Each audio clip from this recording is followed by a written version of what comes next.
श्री सीताराम चंद्राभ्याम नमः। युद्ध कांड 57वां सर्ग। प्रहस्त का रावण की आज्ञा से विशाल सेना सहित युद्ध के लिए प्रस्थान। अकंपन के वध का समाचार पाकर राक्षस राज रावण को बड़ा क्रोध हुआ। उसके मुख पर कुछ दीनता छा गई और वह मंत्रियों की ओर देखने लगा। पहले तो 2 घड़ी तक वह कुछ सोचता रहा। फिर उसने मंत्रियों के साथ विचार किया और उसके बाद दिन के पूर्व भाग में राक्षस राज रावण स्वयं लंका के सब मोर्चों का निरीक्षण करने के लिए गया। राक्षस गणों से सुरक्षित और बहुत सी छावनियों से घिरी हुई ध्वजा पताकाओं से सुशोभित उस नगरी को राजा रावण ने अच्छी तरह देखा। लंकापुरी चारों ओर से शत्रुओं द्वारा घेर ली गई थी। यह देखकर राक्षस राज रावण ने अपने हितैषी युद्ध कला कोविद प्रहस्त से यह समयोचित बात कही। युद्ध विशारद वीर, नगर के अत्यंत निकट शत्रुओं की सेना छावनी डाले पड़ी है, इसलिए सारा नगर सहसा व्यथित हो उठा है।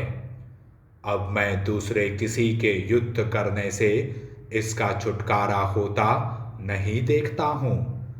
अब तो इस तरह के युद्ध का भार मैं, कुंभकर्ण, मेरे सेनापति तुम, बेटा इंद्रजीत अथवा निकुंभ ही उठा सकते हैं।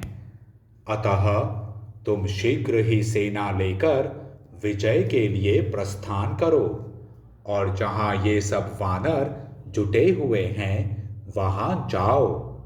तुम्हारे निकलते ही सारी वानर सेना तुरंत विचलित हो उठेगी और गरजते हुए राक्षस शिरोमणियों का सिंहनाद सुनकर भाग खड़ी होगी।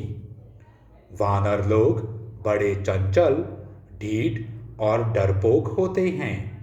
जैसे हाथी सिंह की गर्जना नहीं सह सकते, उसी प्रकार वे वानर तुम्हारा सिंहनाद नहीं सह सकेंगे।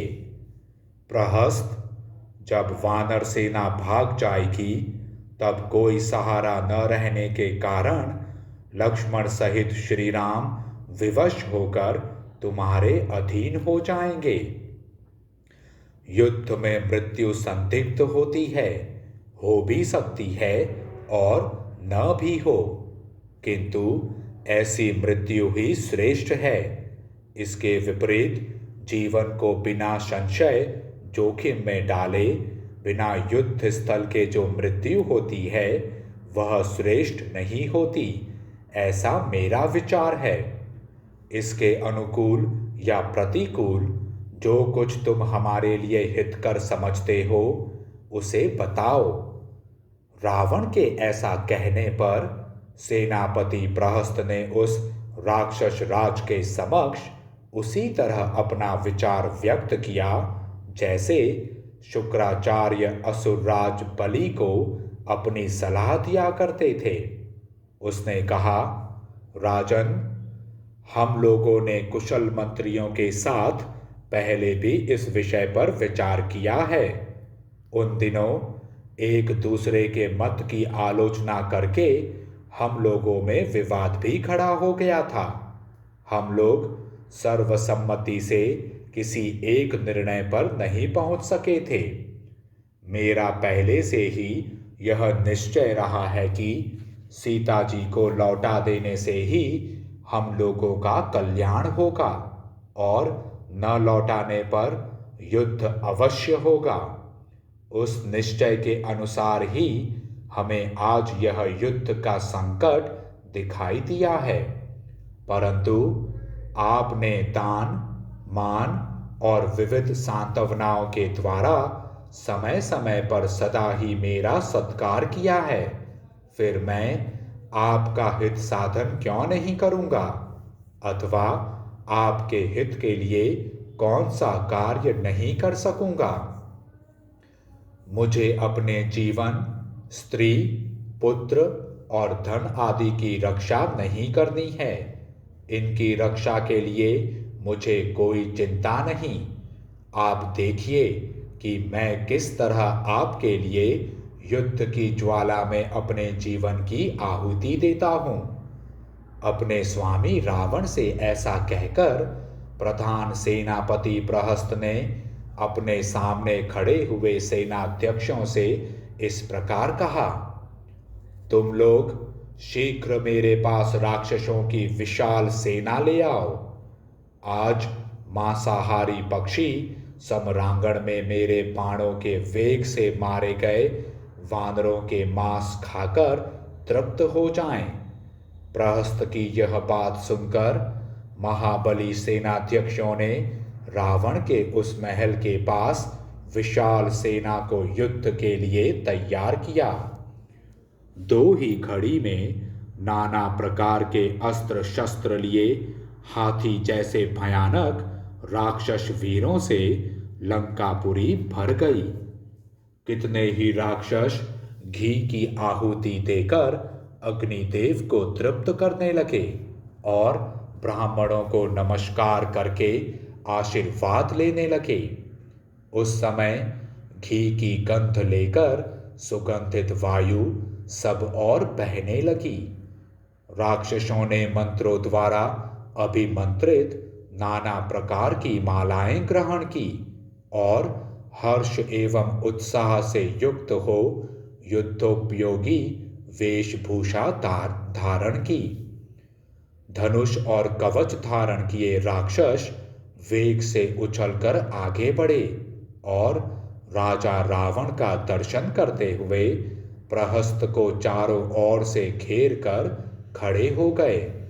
तदंतर राजा की आज्ञा ले भयंकर भेरी बजवाकर कवच आदि धारण करके युद्ध के लिए उद्यत हुआ प्रहस्त अस्त्र शस्त्रों से सुसज्जित रथ पर आरूढ़ हुआ। प्रहस्त के उस रथ में बड़े वेगशाली घोड़े जुते हुए थे। उसका सारथी भी अपने कार्य में कुशल था। वह रथ पूर्णतः सारथी के नियंत्रण में था। उसके चलने पर महान मेघों की गर्जना के समान घर घर ध्वनि होती थी। वह रथ साक्षात चंद्रमा और सूर्य के समान प्रकाशमान था। सर्पाकार या सर्प चिन्हित ध्वज के कारण वह दुर्धर्ष प्रतीत होता था। उस रथ की रक्षा के लिए जो कवच था वह बहुत ही सुंदर दिखाई देता था। उसके सारे अंग सुंदर थे और उसमें अच्छी अच्छी सामग्रियां रखी गई थी। उस रथ में सोने की जाली लगी थी। वह अपनी कांति से हंसता सा प्रतीत होता था अथवा दूसरे कांतिमान पदार्थों का उपहास सा कर रहा था। उस रथ पर बैठकर रावण की आज्ञा शिरोधार्य करके विशाल सेना से घिरा हुआ प्रहस्त तुरंत लंका से बाहर निकला। उसके निकलते ही मेघ की गंभीर गर्जना के समान धौंसा बजने लगा। अन्य रणवाद्यों का निनाद भी पृथ्वी को परिपूर्ण करता सा प्रतीत होने लगा। सेनापति के प्रस्थान काल में शंखों की ध्वनि भी सुनाई देने लगी। प्रहस्त के आगे चलने वाले भयानक रूपधारी विशालकाय राक्षस भयंकर स्वर से गर्जना करते हुए आगे बढ़े। नरांतक, कुंभहनु, महानाद और समुनत ये प्रहस्त के 4 सचिव उसे चारों ओर से घेर कर निकले। प्रहस्त की वह विशाल सेना हाथियों के समूह सी अत्यंत भयंकर जान पड़ती थी। उसकी व्यूह रचना हो चुकी थी। उस व्यूहबद्ध सेना के साथ ही प्रहस्त लंका के पूर्व द्वार से निकला। समुद्र के समान उस अपार सेना के साथ जब प्रहस्त बाहर निकला, उस समय वह क्रोध से भरे हुए प्रलय काल के संहारकारी यमराज के समान जान पड़ता था। उसके प्रस्थान करते समय जो भेरी आदि बाजों और गरजते हुए राक्षसों का गंभीर घोष हुआ, उससे भयभीत हो लंका के सब प्राणी विकृत स्वर में चित्कार करने लगे। उस समय बिना बादल के आकाश में उड़कर रक्त मांस का भोजन करने वाले पक्षी मंडल बनाकर प्रहस्त के रथ की दक्षिणावर्त परिक्रमा करने लगे। भयानक गीदड़ियां मुंह से आग की ज्वाला उगलती हुई अशुभ सूचक बोली बोलने लगी। आकाश से उल्कापात होने लगा और प्रचंड वायु चलने लगी। ग्रह रोष पूर्वक आपस में युद्ध करने लगे, जिससे उनका प्रकाश मंद पड़ गया तथा मेघ उस राक्षस के रथ के ऊपर गधों की सी आवाज में गर्जना करने लगे, रक्त बरसाने लगे और आगे चलने वाले सैनिकों को खींचने लगे।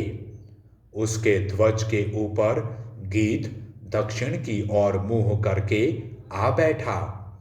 उसने दोनों ओर अपनी अशुभ बोली बोलकर उस राक्षस की सारी शोभा संपत्ति हर ली।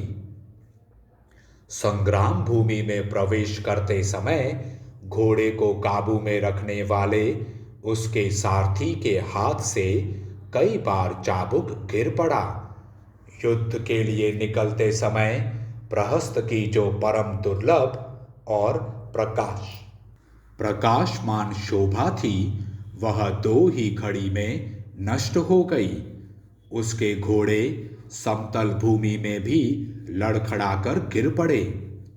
जिसके गुण और पौरुष विख्यात थे, वह प्रहस्त ज्यों ही युद्ध भूमि में उपस्थित हुआ, त्यों ही शिला, वृक्ष आदि नाना प्रकार के प्रहार साधनों से संपन्न वानर सेना उसका सामना करने के लिए आ गई। तदंतर वृक्षों को तोड़ते और भारी शिलाओं को उठाते हुए वानरों का अत्यंत भयंकर कोलाहल वहां सब और छा गया।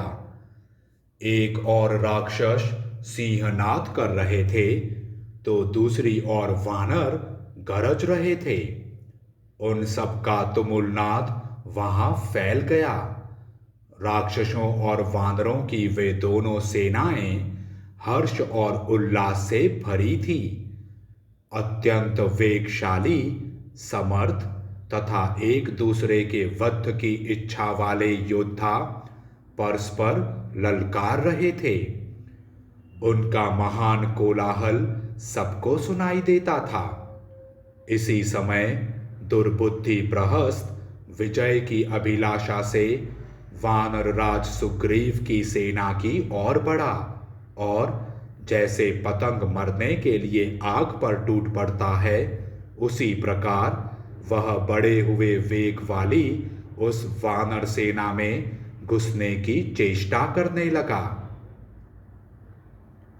इस प्रकार श्री वाल्मीकि निर्मित आर्ष रामायण आदि काव्य के युद्ध कांड में 57वां सर्ग पूरा हुआ। जय श्री राम।